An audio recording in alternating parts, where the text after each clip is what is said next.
Runnin' with the Devil, a rock and roll adventure. Part 16. Suddenly, the arm stopped moving. The gooey green mess stopped oozing, and the arm just laid there on the elevator floor. We all just stared at it. After a few seconds, Derek said to Corey, "Dude, you pick it up." "No way, man." "Steven, you pick it up." "I'm not picking it up, dude." "Ricky, you pick it up." "I ain't touching that thing, dude. It's gross." Guys, I interrupted, "nobody pick it up, okay? Just leave it there. Let's get the fuck out of here." Everyone nodded their heads in agreement. I extended my left hand to press the up button on the panel board of the elevator. Just as I was about to press it, the elevator doorbell rang. We all jumped, grabbed each other in a group hug, and screamed continuously, assuming it was Ed, the creature, coming in to kill us. I closed my eyes, as I heard the elevator door start to open. Over our screams, we heard the loud booming voice of Bob say, "Boys, boys.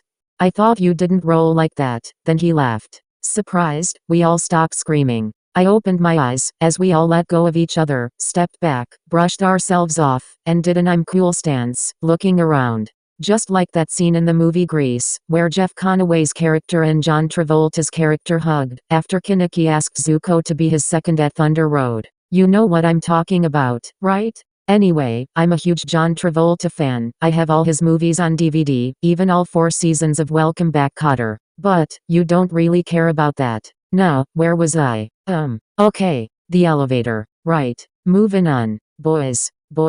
Why are you screaming? Bob asked, holding the door open. We all looked down, in unison, at the arm, which had now returned to human form, and the gooey green mess that had turned into blood on the elevator floor. Bob did the same, following our lead. "We thought you were that Edgar creature, coming in to kill us," I replied. "Oh, dear. Not again," Bob remarked, picking up the arm. "I truly apologize for this, boys." "Edgar," Bob yelled loudly. "Yes, sir," Edgar answered, almost immediately, appearing out of nowhere, standing next to Bob, in the elevator doorway, and missing his left arm. Pieces of flesh and veins dangled from what was left of his left arm, where the door cut it off. Blood was dripping everywhere. His pants and his shirt were still torn, and hanging off his body. We all quickly stepped backwards, our backs slamming hard against the elevator wall, shaking nervously. "Easy, boys. He's not going to hurt you, are you, Edgar?" Bob asked him. "No, sir," Edgar replied. We all relaxed at that point.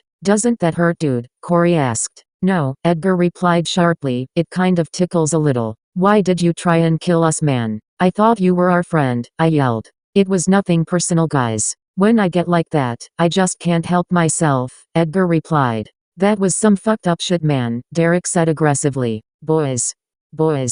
I will deal with this situation. "Now, I believe this belongs to you, Edgar," Bob said harshly. "Yes, sir," he replied, like a kid being scolded by his parent. "Now, Edgar," Bob started, handing him the arm, "we talked about this. You must stop trying to eat our guests. It is very bad for business. Now, take your arm, reattach it, again, clean yourself up, then get a mop, and a bucket, with cold water, clean up your blood, and then wait for me in my office." "Yes, sir," he replied once again, and hung his head. "Sorry, guys," he said, looking at us, then walked off down the long hallway. I felt kind of bad for him. Well, not too bad though, after all, he did just try to kill us. "Anyway, now boys," Bob said, "you were going to leave without saying goodbye. I am hurt. I thought we had a special bond growing here." "Sorry, devil dude," Derek replied. "Yeah, man, sorry," the rest of us whispered softly. "No worries, my dear fellows," Bob remarked smiling, and got in the elevator with us. The elevator door closed, and Bob reached out to hit the up button. "Please hold on to the bar," he said, laughing. We all grabbed the bars mounted to the elevator walls. Bob hit the button, and immediately, we were forced down hard to the elevator floor, as the elevator shot upward like a rocket. Bob just stood there, in the center of the elevator, laughing. I'm not sure how much time passed, but it felt like an eternity, before the elevator doorbell rang again, as it stopped quickly, forcing us upward, almost hitting the ceiling. "Whoa, dude. I think I'm gonna be sick," Ricky said, covering his mouth. "Count backwards from 10, dude, and you'll be fine," Steven stated. "And here we are, boys, back in your world, in the exact place I met you," Bob announced. "The police station, man?" Corey asked. "Not quite," Bob replied. The elevator door started to open. I quickly hit the close door button on the panel, and the door closed. "Hold on there, Bob," I said harshly, "we need to talk. Now." You need to talk now, man, Derek asked. Yeah, man. No, I replied harshly, and you all need to hear this. I know what your big plan is there. Bob, I said, in the same harsh tone. He turned to look at me. Really, he responded devilishly. Yeah, I left my glasses on an amp, so I went back to the studio to get them. I opened the door, and Edgar had turned into this hellish beast, recording commands for people to relinquish their souls and praise you, while Corey's vocal tape played backwards. You're using us to recruit new minions for yourself. That's what you get out of this deal. More souls. Oh, you are correct, again, my dear boy, Bob replied, but what does it matter to you? You all will be rich and famous. You four, pointing at Derek, Ricky, Corey, and Steven, will live forever, and you, pointing at me, will achieve all your desires, at least for 7 years. To be honest, I told you what I would be getting, if my plan works out. And you had every opportunity to ask more questions, but I believe your response was, Bob said mockingly. You humans are always thinking of yourselves and yourselves only, so why would you care about someone you don't even know? Yeah man, who cares? If those people are stupid enough to listen to that crap, and follow him, they deserve it, Derek said aggressively. What the fuck do you think we're doing, Derek? I replied aggressively as well. Oh, yeah, he said, realizing that I was right. Boys. There's no need for all this hostility. You all signed the contract, so there's really nothing you can do. Bob then turned, and looked me straight in the eye, and said, now deal with it. The guys just stared at me. I wanted, no pun intended, so desperately to tell him about the false signature on my contract, but again, I wanted to see how this played out. I will. Bob, I stated smiling. Bob just looked at me funny. Can we go now? Steven said, breaking the tension in the air. Bob then stepped back. Of course, boys, he said, turning his eyes away from me. But you have to remember what my associate told you. Time works much differently in hell than it does in your world. It is no longer 1986, like it was when you entered the trees. You spent 45 minutes in there, 35 minutes in my office, signing the contract, approximately 13 hours, hell time that is, recording your album, plus the time you spent here in the elevator, equaling around 15 hours, which is about 1.5 years. Human world time.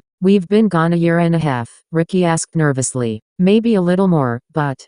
Yes, Bob answered. You said it would only be for a week or so, Steven said. Oh, I'm sorry boys, Bob said sarcastically, I meant hell time, not human world time. You actually finished much earlier than scheduled. My pops, Ricky yelled, and tried to push past Bob. Bob grabbed him firmly by the arms, and said, your daddy is fine. I had my associate keep an eye on him while you were gone. Yeah man, I'm sure he's alright. We'll check on him together. Okay, I said to Ricky. Cool man. Thanks, he responded. We'll all go. Right guys, Derek said. Damn straight dude. Hell yeah, your pops rocks dude. I'm going, they all responded. Ricky stood there smiling. I would love to join you fellows on your little quest, but I must return and deal with Edgar. I have recently acquired a little shack for all 5 of you to live and practice for the tour. Your gear, the sheet music, and the lyric sheets are already there. Have you heard of the Wilhelm Estate? Bob asked. Are you serious, dude? That place is huge, Steven asked.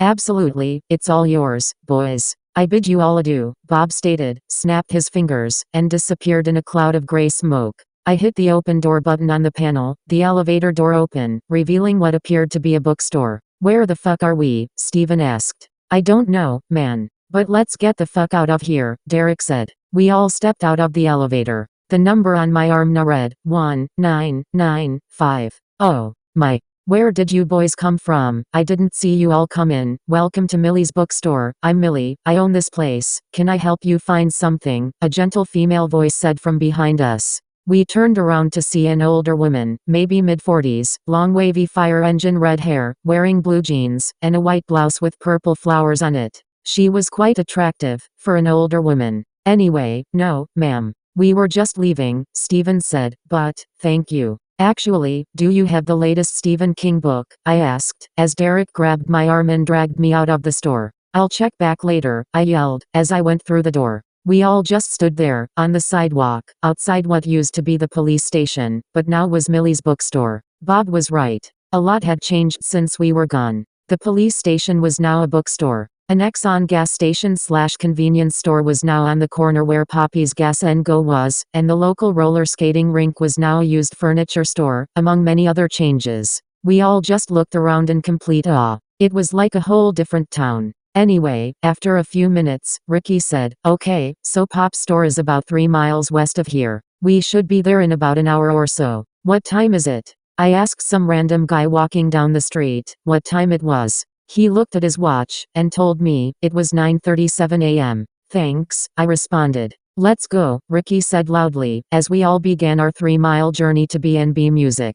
After about a mile, I said, "You guys go ahead, I'll catch up. I gotta take a piss." I went into the alley between Bob's hardware store and the Last Drop coffee shop. The coffee shop had not been there before we left. It was a VCR repair shop back then. Anyway, I'll get a cup after I'm done pissing, I thought. I got $10,000 in my pockets. That'll buy a lot of coffee. I went about halfway down the alley, turned to face the wall, and handled my business. Just as I was zipping up my pants, I felt a hand in the middle of my back, which pushed me into the wall. "Don't move, and don't say a word," I heard a familiar voice say, but I couldn't place who it was. "Take my money, take my wallet, take anything you want, just please, don't kill me," I said loudly. "Shut up," the voice yelled. "I'm not gonna hurt you, or rob you. I just need to make sure that you are who I think you are." "Who do you think I am?" I asked. "Turn around," the voice said. Hesitantly, I did as I was told. I turned around to see the unmistakable, unforgettable face of Tony. You remember Tony, right?